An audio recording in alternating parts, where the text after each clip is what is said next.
My friends, welcome to Talk Casual. We're here live from the Outer Rim at Tez's Games. To the left of me, to the right of me,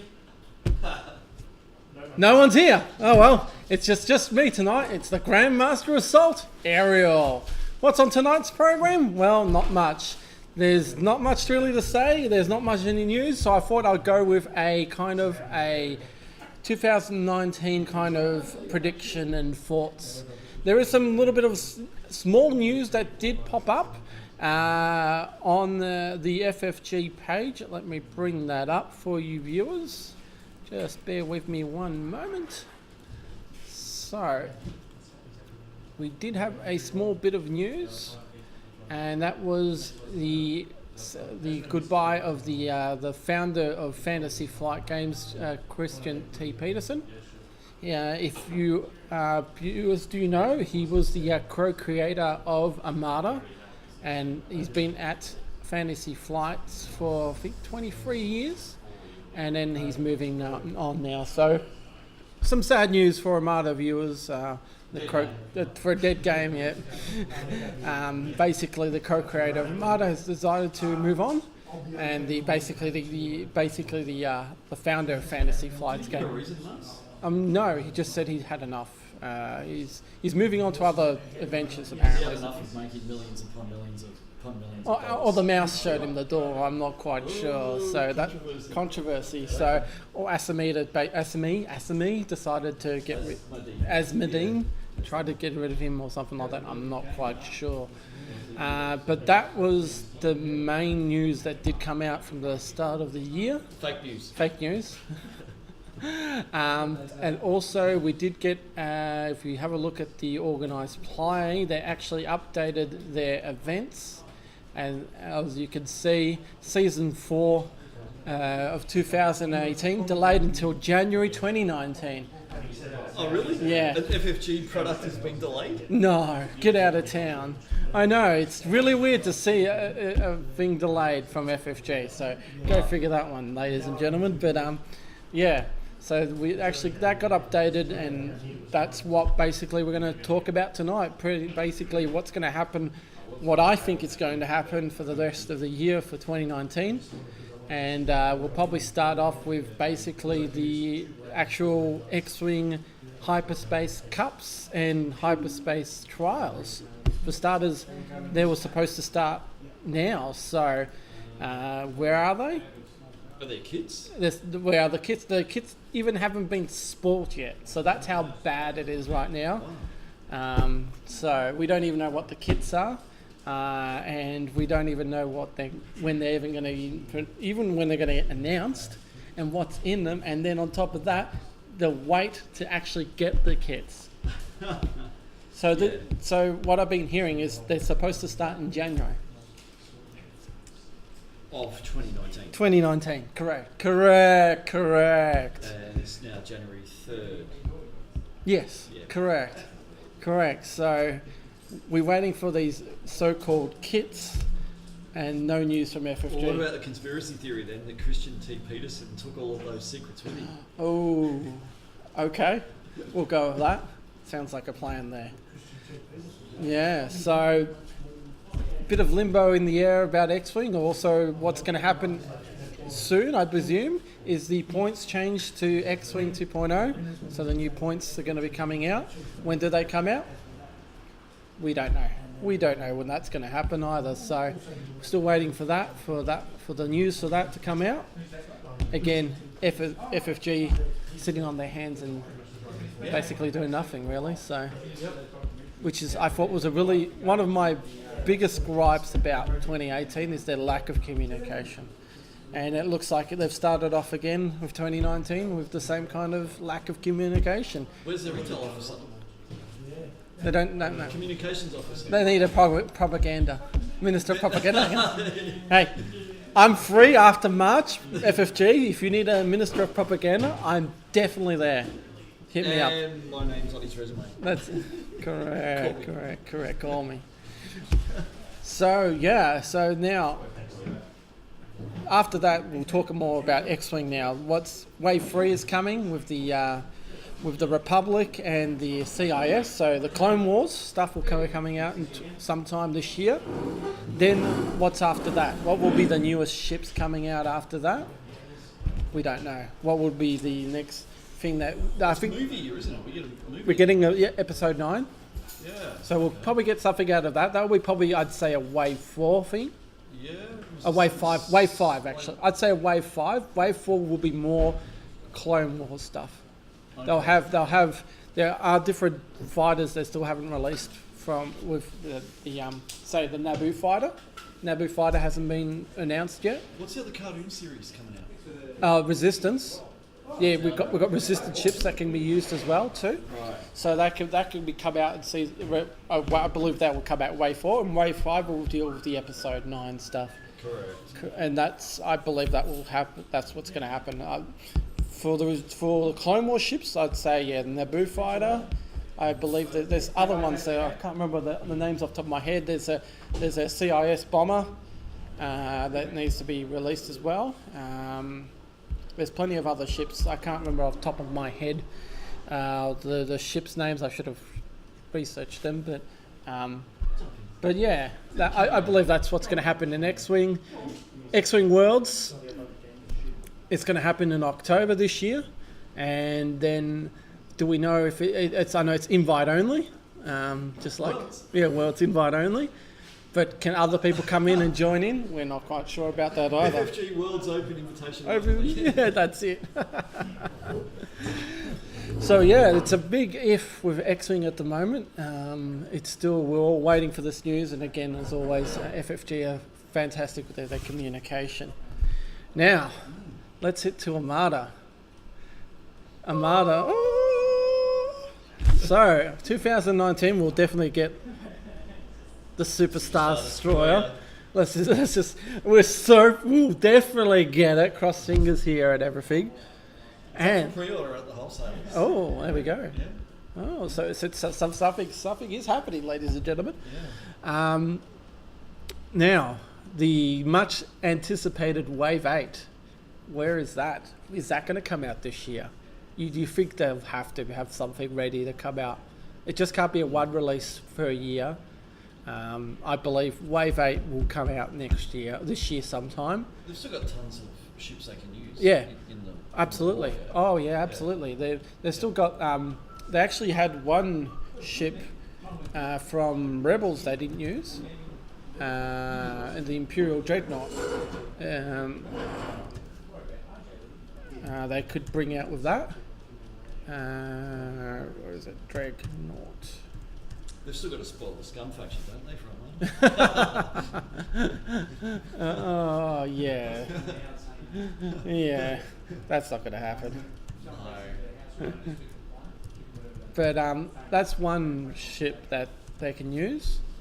Will they use the new stuff? I doubt it. I don't think that's going to come out. So, but definitely that could be used in Wave 8. How many ships do the Wave 8 will have? Again, not quite sure. It'll be I would say one Imperial, one Rebel. It will be a 2-ship wave, I'd say, again. It depends. If they've had enough development time, they could go 2 and 2. 2 and 2? Or 1 Imperial, 2 Rebel to make up for the fact the SSDs. Yeah, actually, that could be a good idea, actually. Definitely, I'd say that'd be probably a fairer way to view it. Or if they follow up, do the Rebels have something equivalent to the SSD? Not really, no. There's the Bulkwood battle cruiser, but it's. I don't think they're gonna. That's a Legends thing, and I don't think they're gonna bring out that. So, no, I don't think that's gonna happen. But I'd say what we're missing in Armada at the moment is more small ships for Imperials. Well, what have we got? Radar. Radar. We've got the Glad. We've got the Kitten. Yeah. Maybe a medium-sized ship. Actually, that'd be. I'm not quite sure, but what we need, I think, is different types of flotillas as well. I think Imperials need the more cheaper flotilla that doesn't shoot, because the flotillas for Rebels don't shoot, but they're 17 points. For us, we got to use the cheap one that's basically 24 points. Okay. So I think what I think I want to see is a flotilla where it doesn't shoot, but it shoots AA only, like the GR75, but like a flotilla that basically does. Well, could they just bring out a campaign pack where they have a different retrofit for Kazanti? They could do that. Just no guns on it. Yeah. More of a support ship. Basically, what I've been hearing is also, what about that surveillance ship from Rebels? Oh yeah, the AWACS ship. Was it? Yeah, the AWACS ship that they had there. They could bring that out as well as like another Gazanti type variant. For Rebels, I'd say they probably need a Gazanti style kind of ship for them to fire from. So a more expensive GR75. They do have the other one, but I think they're still missing one that can probably shoot all sides and be in between the non-shooting one and the other shooting one. So that's a fort there. There's still lots. There's the gunships as well. There's the Corellian gunship they can bring out as well. Okay. And then there's another gunship as well that it was in Rogue One as well too that they haven't brought out, the Duralian. I'm not quite sure. Again, it's something that I need to should have brought up here today. I'd be happy with SSD. Yeah. Followed by a one ship each wave. Yeah. And then a campaign pack. That would be fair. If no squadrons. Yeah, you could have a squadron in campaign packs. Because you're missing U-wings. Yeah, throw them in the campaign pack. Yeah, you're missing U-wings. A Rogue One campaign pack. Yeah, your strikers. Yeah. What else can you put in? Like Reapers. Yeah. That's another thing. Reapers could be the relay one that the Ghosts have. So again, integration, mixing up. I don't think it's going to happen on that, but it's just some thought. Right now with FFG, there's their lack of communication. You don't see much happening with Armada, and all we get is the latest 2 news that we got was basically the kits. Yep. We haven't had any information from the SSD. We've had the leaks of the cards from various sources, and we basically did the stream here, and that's it, which is a bit disappointing with FFG. But again, we can't really force them. They've got their cards in their hands, and for them, X Wing and Legion is their draw. I'm not quite sure about Legion. Don't know.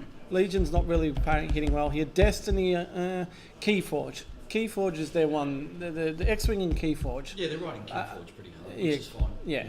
Very different. So, yeah. So that's where basically that's where all the printing is going, and that's probably why Armada, Imperial Assault, everything else is taking a I back. blame Trump's trade deal with China. Correct. I like the sound of that. So, viewers, if you have any questions, fire away. I'm here by myself. I've got Terry behind the mic. He's the face that cannot be seen. Just in case I need to walk away, I'd rather not sit in front of the camera. So, any questions, guys, fire away. I'm running a bit thin tonight, being by myself, but that's my predictions for 2019. Of course, we'll get Armada, Regionals, and Store Champs as always. Do you think Armada is dead? Absolutely not. I think it's... Unfortunately, FFG just aren't backing their minor games, which is a bit disappointing. But the game is still strong as it is. I think it's for here, especially what we're doing right here, right now. It's still strong as it is. It's kind of stronger. We had 6 players just turn up for casual Armada tonight. Yeah, there's 6 players.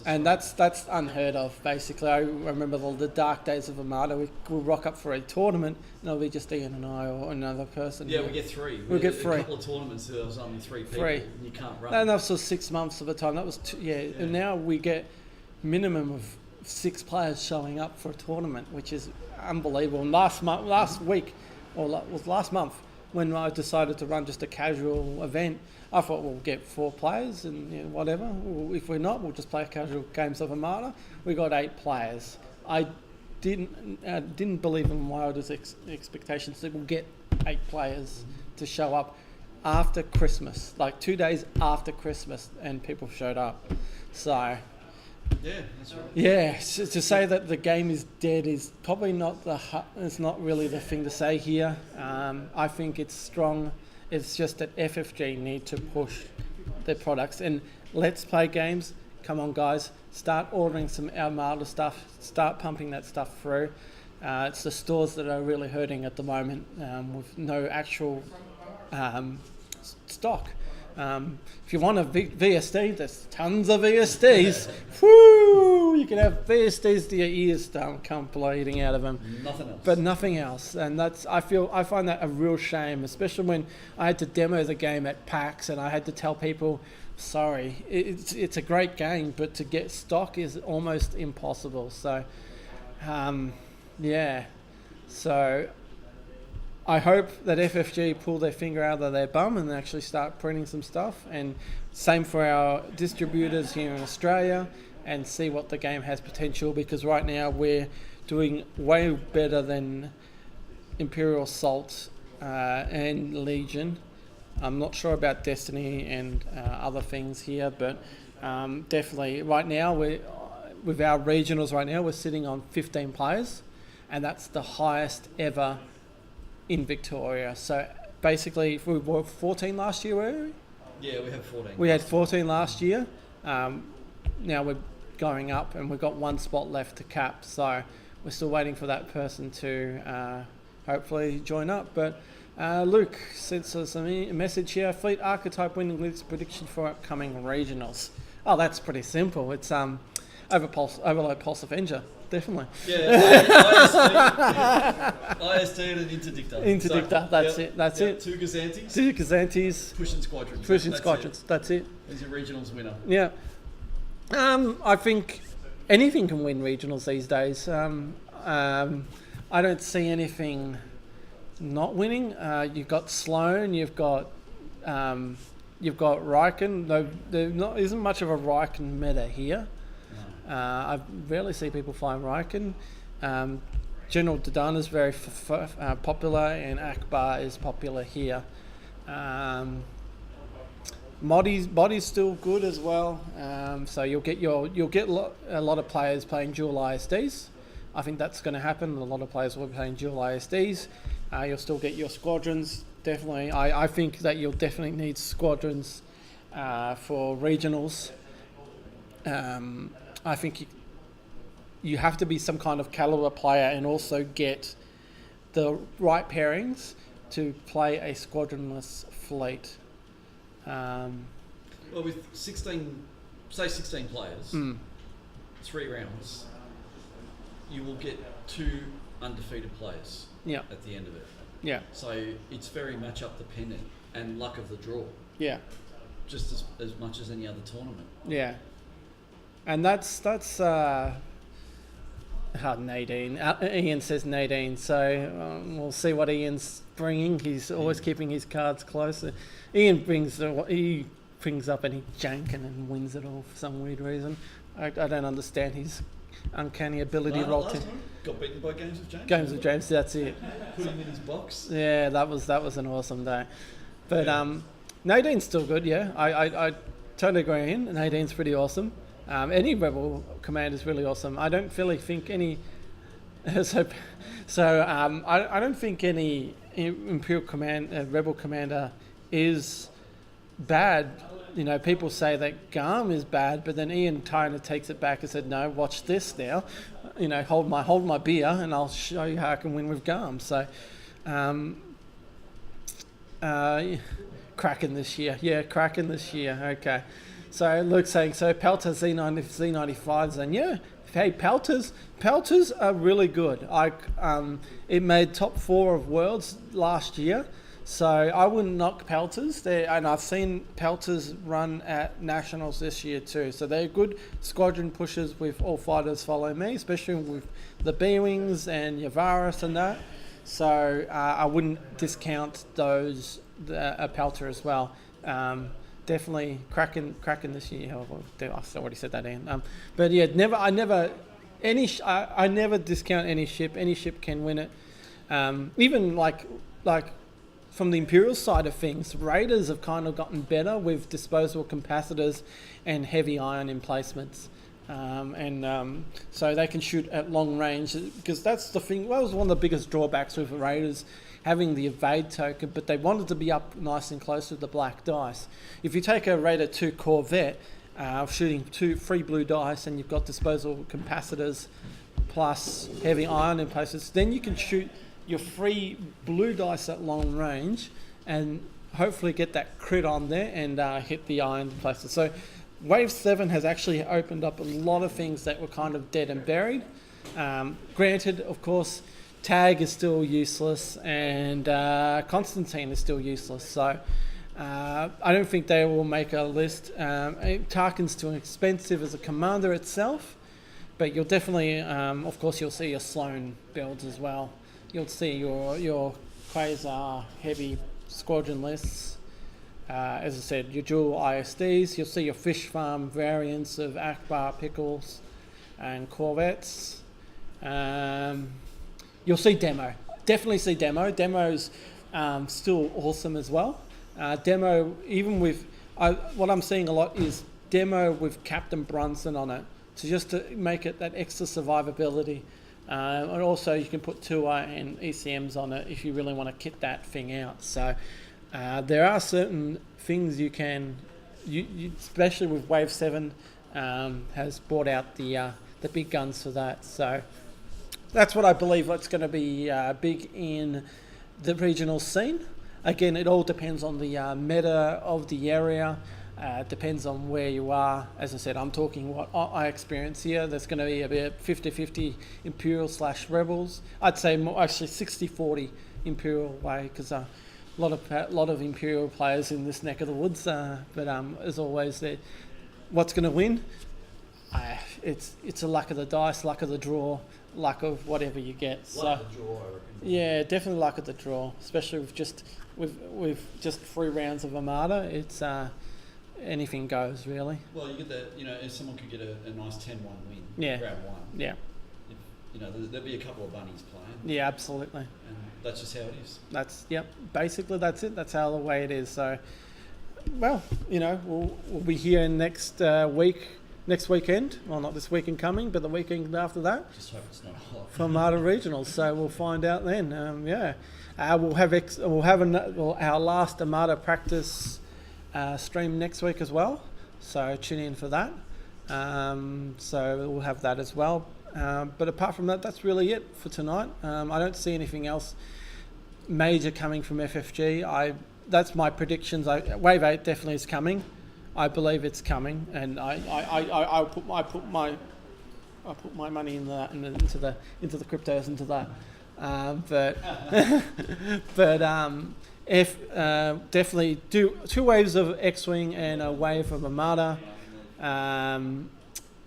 SSD will come out for sure, and I believe, well, hopefully, one thing I really truly want FFG to actually do better this year is their communication to the players. That's kind of the key to winning players at the moment. Of course, we've got the systems open coming up for us as well. That's a major coup for Australia, and again, big plus for Kieran for that. Again, I've been praising his work for that for the last couple of streams. But for me, I believe FFG need to pick up the distribution and the communication of things, which is kind of lacking at the moment. So yeah, that's it for my predictions this year. If you got any predictions of your own, comment below and give us a like and and we'll definitely answer your comments next week. Hopefully we'll get the dancing monkey back in, or we'll have the trash in here as well. But that's it for us tonight. Thank you for joining us for all this kind of haphazard Armada night tonight. Unfortunately, it's holiday season, so everyone's sort of yeah. So unfortunately, I was playing with one of the new players, Duke, and he played pretty well, and I couldn't take my time to actually work the stream, and that's what you get. So thanks for tuning in tonight. Remember, Armada next week, and if you definitely like this subscribe to our channel and hit the bell icon to know when we go live every time. And remember, like, subscribe, like us on Facebook, and fly casual.